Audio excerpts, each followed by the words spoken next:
Back on Capitol tonight. Well, before the break, we were talking to Empire State Pride Agenda Executive Director Ross Levi about the effort by gay marriage advocates to hit the reset button on that controversial issue in 2011. Now, Levi told me he's very optimistic that the bill will pass this time around, but that will not happen if my next guest has anything to say about it. Reverend Jason McGuire is the Executive Director of the New Yorkers for Constitutional Freedoms. He's joining us from Rochester tonight. How are you? Good, great, good to be with you, Liz. So you just heard me say that Ross Levi is quite actually optimistic. He is thinks that he's got an ally in Governor Cuomo coming in, and he thinks that they may just have the votes in the Senate this time around to see that bill pass. So what are you going to do to prevent that from happening? Well, it's interesting math because, according to Ross, the numbers last time were 38 to 24. They're claiming 2 more seats. The math just still doesn't add up. It's the same thing that we heard going into the 2009 vote, that it was inevitable, that it was going to happen. And then, shock of all shocks, it was 38 to 24. So I think it's an interesting narrative that the groups are trying to spin, but it's a story of complete fiction. Complete fiction, because you've spoken to various different senators in the GOP side, because there are votes there according to the advocates. It's just that the Republicans didn't want to be the deciding factor, right? And now the Republicans are in charge. So have you spoken to them about whether or not they're willing to see this come to the floor? Yeah, I've already been in contact with various Republican members and Democrats as well. And I'll tell you that we've heard this story before. That's the same narrative that we heard last time, that it was going to happen. The thing to remember, and why perhaps a push is being made for 2011, is they know that if it doesn't happen in 2011, we're right back at 2012. The difference is Republicans cannot afford to lose that base. And it's, again, 32 to 30, only this time it's Republican. They're not going to risk losing their base on an issue like same-sex marriage. Okay, I actually brought that up with Ross as well. And he said that he thought that this election cycle demonstrated and gave proof to the fact that if you run against the gay community, we heard Carl Palladino, for example, say some pretty out there things about the gay community. He talked about homosexuality. He doesn't want that gay marriage should be considered a lifestyle that is actually a choice for children. I'm sure that you remember that, and the viewers remember it too. It was pretty controversial. He was lambasted widely, and I think that the Empire State Pride Agenda sees that as proof that if you run against the gay community, you can't win. You don't agree? Oh, no, I don't. In fact, I see it quite differently. I'm thankful that Mr. Palladino stepped up and served as a conservative candidate when we did not have one. And if you look at the voting trends in New York, there are more and more voters that are moving conservative. Even the Conservative Party is now moving up to that third line on the ballot. So that's a good thing. Now imagine if we had a conservative candidate that could stay on message and knew how to parse the words, the language. I think what we see is that even in New York, people are crying out for conservative candidates. So I'm optimistic that in 2012 we're going to see an even growing, a larger conservative movement than we saw in this most recent election cycle. Yeah, but 2012 is going to be a presidential year, isn't it? And a presidential year in a blue state like New York is going to bring people out who only vote every 4 years. And then they're Democrats, most of them, because there are more Democrats than Republicans in New York.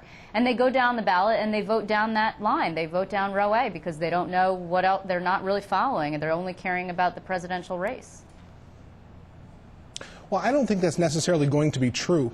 Even this time, I mean, the Senate Republicans are poised to retake the majority, but we could say that people who voted for Cuomo down the line, what we're seeing is that voters are looking more and more at the candidate and their positions on the issues than necessarily the party. We ran an online voter guide the days before the election. It had 350,000 page views the week before the election. What we learned from that is there was an enormous hunger for people to know where the candidates stand on fiscal and socially conservative issues. So I'm optimistic that heading into 2012, the wind will once again be at the conservatives' back. I actually want to throw a little bit of a curveball into this discussion, and it doesn't directly have anything to do necessarily with the state Senate or even New York, but we're hearing today that former President Carter says that he thinks that Americans are ready for a gay president. And I'd like your reaction to that. But besides that, I think that it speaks to a larger issue. You see polls trending, particularly in New York, but all over the place, I believe, that more and more people are saying that they feel like gay marriage is something that they actually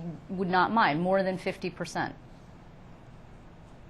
Well, in regards to what President Carter has said there, I think that is a wrong statement. In fact, we saw, I believe it was in Iowa, where 3 judges really went against the will of the people there, and they lost their election there. 3 of those judges that had sided for same-sex marriage are no longer serving there. I don't think the polls are something that are necessarily straight up and down as we're seeing.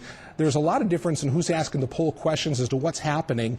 We saw in California before Proposition 8, and people argued that the polls were on the side of those that were favoring same-sex marriage. But the reality was there was at least a 10-point swing. And I think the same is probably true in New York, that part of it's who's asking the poll question, but the other difference is a 10-point swing when people actually have to go in there and vote on that issue. So you're saying that you don't think that the polls are actually true because they're not nuanced enough?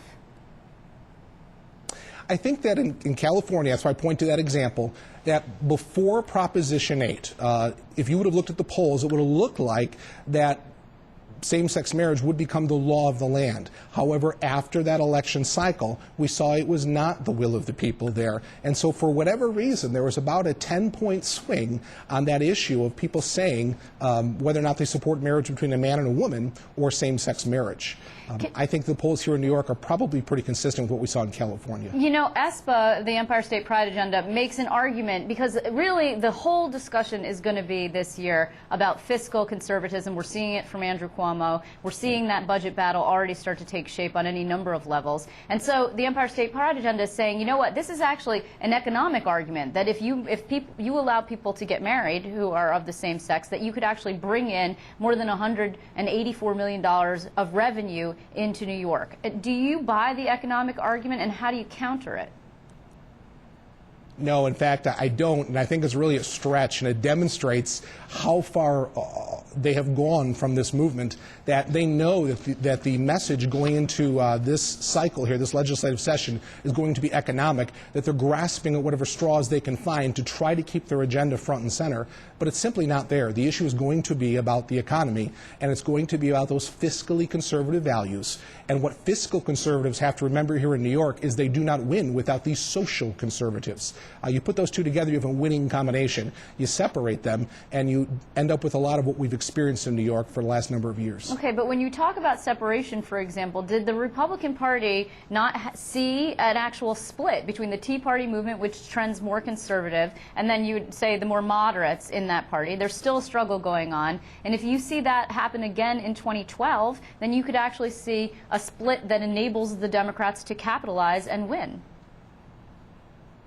I don't, because one of the things that's occurring is an education model. Those that are in the Tea Party movement are really growing, and they're becoming much more savvy regarding how to work in the committee structures and the process. And so where this time people went out, they were kind of testing the waters a little bit, they certainly made an impact. And if you don't think they didn't, take a look at even a Democrat in Syracuse area, where Senator David Valesky is already changing many of the positions and how he's setting himself going into this election cycle.